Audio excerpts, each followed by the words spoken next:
Gandhiji had four protracted interviews with the lieutenant governor, who, as a result, appointed an official commission of inquiry into the indigo sharecropper situation.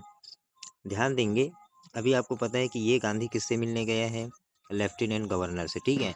तो उसके साथ protracted मतलब four protracted, इसका मतलब होता है a long period. तो एक काफ़ी लंबे समय तक इंटरव्यू हुआ, बातचीत हुई इन दोनों के बीच, जिसमें ये रिजल्ट आया क्या, कि ये लोग appointed an official commission of inquiry, एक ऑफिशियल कमीशन की इंक्वायरी बैठाएंगे।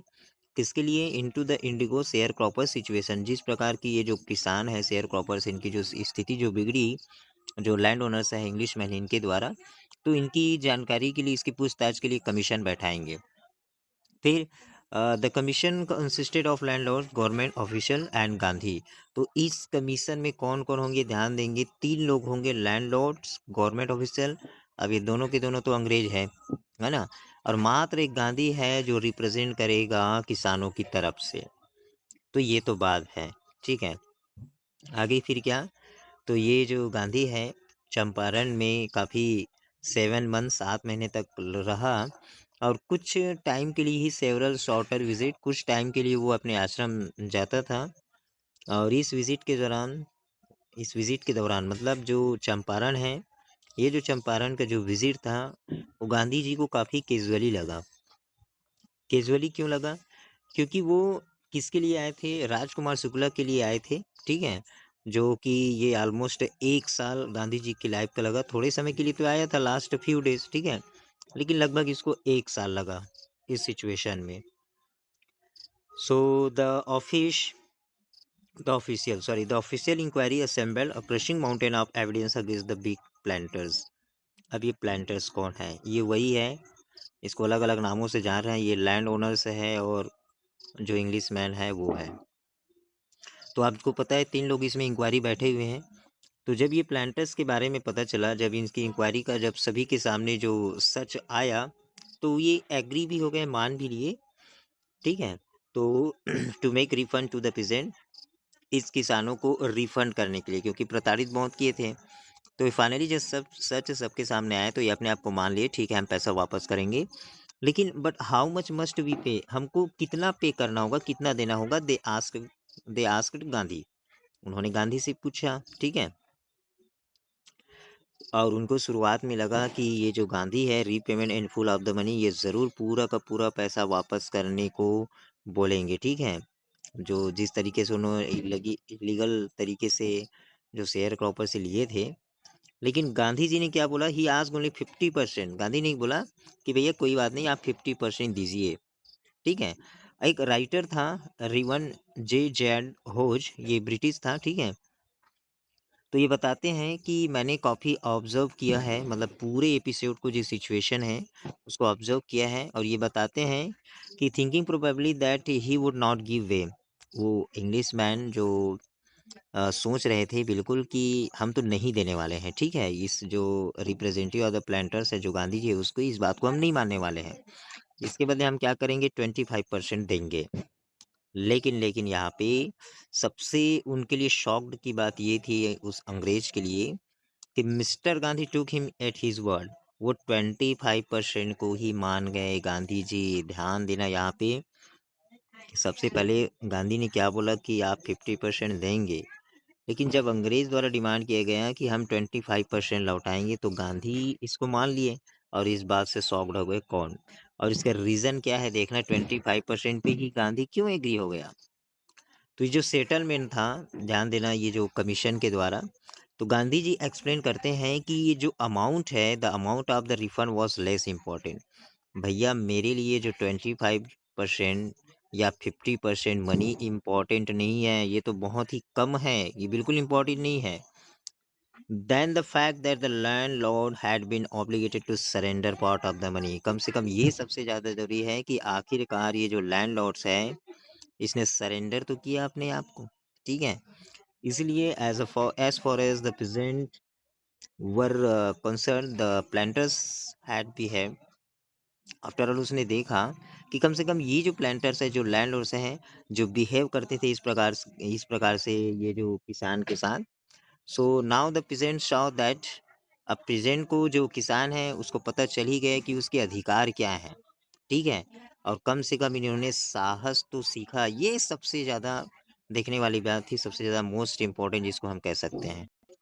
देखो यहाँ पे गांधी की बहुत अच्छी बात यहाँ पे बोल रहे हैं, इवन जस्टिफाइड गांधीज पोजीशन, जो गांधी की स्थिति को जो जस्टिफाई जो बताता है कि with in a few years, कुछ ही सालों के अंदर, ये जो ब्रिटिश प्लांटर्स हैं, लैंड ओनर्स हैं, अपना जो लैंड है वो छोड़ दिए और किसके हवाले कर दिए, उन किसानों को, ठीक है? मतलब उन किसानों को वापस कर दिए।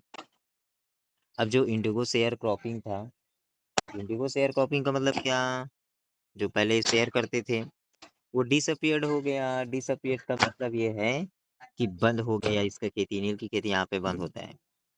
गांधी जी ने कभी भी अपने आप को पॉलिटिकल या इकोनॉमिक सॉल्यूशन में नहीं ढाला, मतलब कभी भी अपने आप को लीडर नहीं समझा।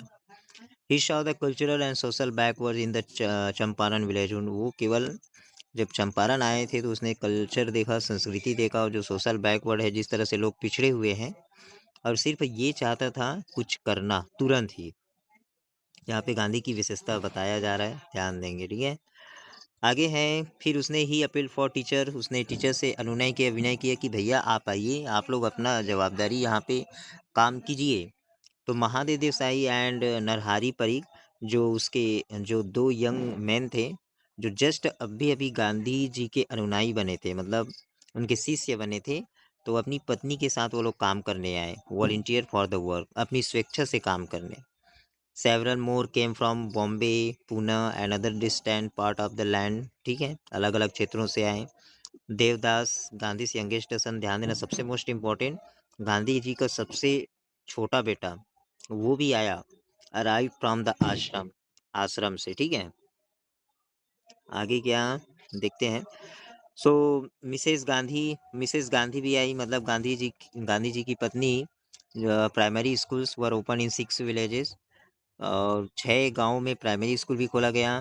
कस्तूरबा बाई जो टॉट द आश्रम रूल्स, और जो कस्तूरबा बाई है वो आश्रम के रूल भी सिखाए, साथ ही कैसे स्वच्छ रहना है, ठीक है? ये सब सिखाए। तो ये तो हो गई एजुकेशन की बात, और आगे देखते हैं, हेल्थ की बात है। तो health condition were miserable, Gandhi got a doctor to volunteer his service for 6 month.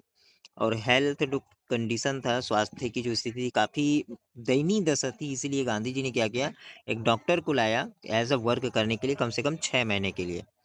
तो वहाँ पे 3 मेडिसिन वर अवेलेबल, 3 मेडिसिन बस थे, क्या, castor oil, quinine and sulphur ointment. अब इसका यूज़ देखेंगे। एनीबडी हु सोर कोटेड टंग, जिसको टंग की बीमारी होता था, प्रॉब्लम होता था, उसको एक डोज ऑफ कॉस्टर ऑयल देते थे। और जो मलेरिया से ग्रसित होता था, बुखार से, उसको क्विनाइन प्लस कॉस्टर ऑयल देते थे।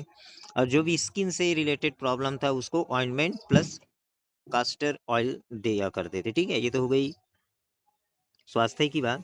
अब आगे, Gandhi ji notice the filthy state of women's cloth. अब फिर ये है क्लॉथ की बात, है कपड़े के ऊपर। अब गांधी जी चूंकि अलग विचारधारा थे, उसने देखा कि औरतें के जो कपड़े का ढंग का तरीका है वो बिल्कुल नहीं है, फटे पुराने पहन रहे हैं।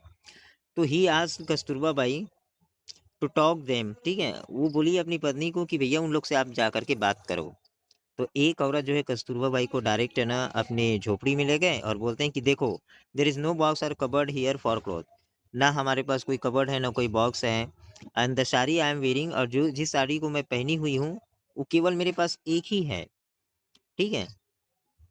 So during his long stay in Champaran, Champaran में इतना लंबे समय तक रुकते हुए जो गांधी जी हैं, ये बिल्कुल लॉन्ग डिस्टेंस आई रखते थे ऑन द आश्रम, मतलब आश्रम में सॉरी चंपारण में रहते हुए अपना दृष्टि कहाँ पे रखते थे, दृष्टि आश्रम में रखते थे, मतलब यहीं से कंट्रोल करते थे। कैसे?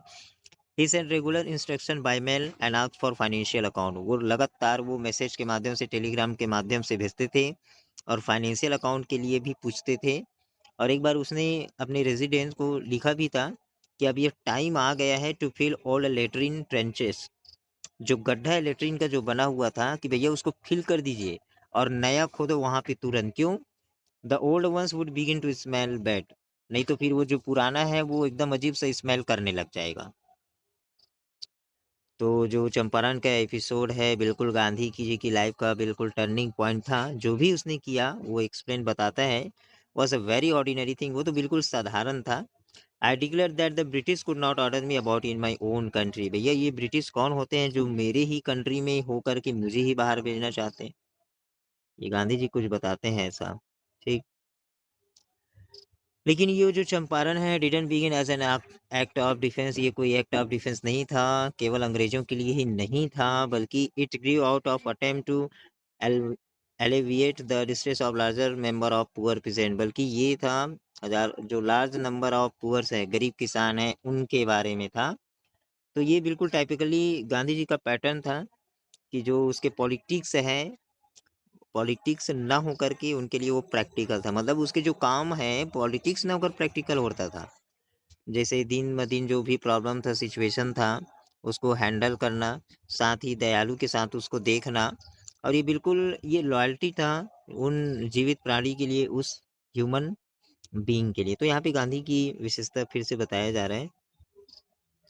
तो इन एवरीथिंग गांधी डिड, जो भी गांधी ने किया उसके अलावा, ये try to mould a new free Indian, वो बिल्कुल कोशिश किया कि जो भारतीय लोग हैं अपने पैरों पर खड़ा हो जाए, ताकि इंडिया अपने पैर पे खड़ा हो जाएगा, आज़ाद हो जाएगा। तो early in the Champaran action, Charles Freer हेनरिक एक अंग्रेज अधिकारी है, जो कि early in the Champaran action, जो कि तुरंत ही जो चंपारण की जो एक्शन हुआ था उन्हीं में से ही निकल के आए। The English pacifist who had become a devoted follower of the Mahatma Gandhi, Mahatma Gandhi के बहुत बड़े एकदम प्रिय फॉलोवर बन गए थे ये अंग्रेज अधिकारी चार्ल्स फ्रियर एंड्रयू। तो came to bid Gandhi farewell, तो जब गांधी जी फिजी आइलैंड जाने वाले थे अपनी ड्यूटी के लिए, तो तुरंत उसको फेयरवेल करने, अलविदा कहने के लिए ये जो अंग्रेज अधिकारी है वो आया हुआ था, ठीक है। तो Gandhi ji lawyer friend thought, अब गांधी जी के जितने लॉयर हैं उनके दोस्त हैं, उन्हें सोचा कि अरे भाई it would be a good idea for Andrew, ये तो बहुत अच्छा आइडिया होगा एंड्रू के लिए कि एंड्रू जो है हमारे साथ चंपारण में रुक जाए और हमारा हेल्प करे, क्योंकि वो अंग्रेज अधिकारी है, और वही अंग्रेज अंग्रेज अधिकारी हैं, थोड़ा बहुत तो हेल्प तो होगा ही, है ना। तो एंड्रू वॉज विलिंग, एंड्रू का भी काफ़ी इच्छा था कि यदि गांधी जी इस बात पे एग्री हुए तो मैं भी मान जाऊँ, लेकिन गांधी जी ने बिल्कुल उसको अपोज कर दिया। ही सैड, वो कहते हैं, you think that in this unequal fight, उनका कहना था कि जो भारतीय और इंग्लिश मैन की जो लड़ाई है, it will be helpful if you have English man on our side. तो गांधी जी उन लोग को थोड़ा डांटते हैं, बोलते हैं कि आप लोग का सोचना है कि इस लड़ाई में यदि ये हमारे साइड होता है तो हमारी जीत पक्की है। This shows the weakness of your heart, और ये क्या शो करता है, आपकी दिल की जो कमजोरी है इसको शो करता है, मतलब क्रूरता को शो करता है। द कॉज इज जस्ट, और इसका कारण सिर्फ आप ही है, ठीक है। Yourself to win the battle, आपको ही खुद इस बैटल को, इस लड़ाई को जीतना है। You should not seek a prop, आप बिल्कुल इसको सीख इच्छा जाहिर नहीं कर सकते हैं mister Andrew, because he happens to be English man, कि सिर्फ ये इंग्लिश मैन है, तो अंग्रेज होने के नाते आप इसको हायर नहीं कर सकते हो। So he had read our minds correctly, अब राजेंद्र प्रसाद बोलते हैं कि महात्मा गांधी ने तो भैया हमारी बिल्कुल दिमाग को ही पढ़ लिया। वी हैड नो रिप्लाई, हमारे पास कोई रिप्लाई नहीं था। So Gandhi ji in this way taught us lesson in self reliance, Gandhi ji ने इस प्रकार से हमको आत्मनिर्भरता, आत्मशक्ति सिखाया, ठीक है। तो ये जो सेल्फ रिलायंस है, इंडियन इंडिपेंडेंस है, भारत की आज़ादी, आत्मनिर्भरता, help them to share purpose, we're all born together, ये सब तीनों की तीनों एक साथ जुड़े हुए थे। और इस तरह से लेसन यहाँ पे एंड होता है, काफ़ी बेस्ट है गांधी जी के बारे में, ठीक है। Thank you so much, I hope you understood well.